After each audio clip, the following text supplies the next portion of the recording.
হয়ে গেছে গাছ। যাই ফোনটা নিয়ে গিয়ে এখন ভিডিওটা বাবাকে দেখাবো। আমার সৎ কাজ আমি শেষ করে ফেলেছি, তাহলে এখন আসি। ইস, কি যে করি, বাবা এমন একটা কাজ দিল, কি এমন সৎ কাজ করব, আমি তো কিছু ভেবেই পাচ্ছি না, টেনশনে পড়ে গেলাম। না, কিছু তো একটা করতেই হবে।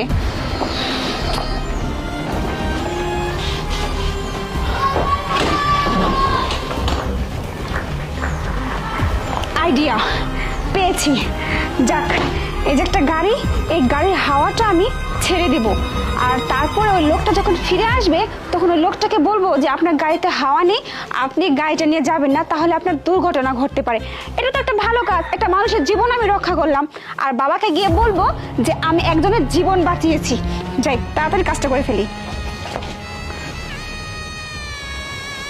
বাবা কি এমন কাজ দিল, সৎ কাজ, আবার এটাও বলে দিল কেউ যেন না দেখে।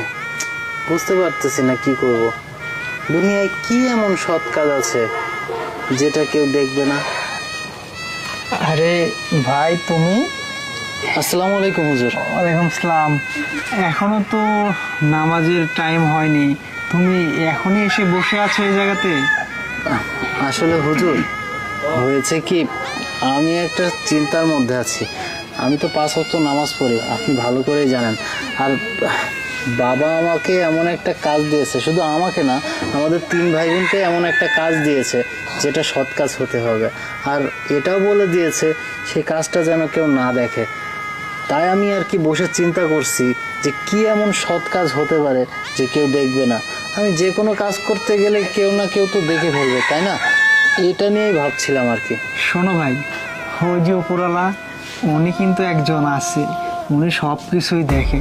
তুমি যদি খারাপ কাজ করো তাও দেখবে, যদি ভালো সৎ কাজ করো তাও দেখবে। আল্লাহর নজরবিহীন কোনো কাজই হয় না। হ্যাঁ, যাই হোক, তো তুমি ভালো কাজ করলে উনি দেখবে।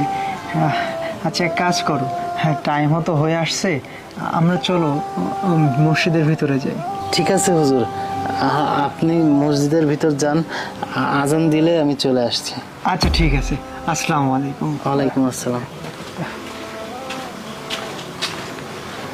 হুজুর ঠিকই বলেছে, আসলেই তো আমি সৎ কাজ করি আর অসৎ কাজ করি, ওই যে উপরওয়ালা ঠিকই তো দেখবে। যাই নামাজটা পড়ে আসি। তো আমার ছেলে মেয়েরা তো তোমাদের একটা করে সৎ কাজ দিয়েছিলাম, সেটা কি তোমরা করেছো? হ্যাঁ বাবা, আমি অনেক বড় একটা সৎ কাজ করেছি। কি করেছি জানো? একটা অন্ধ লোককে আমি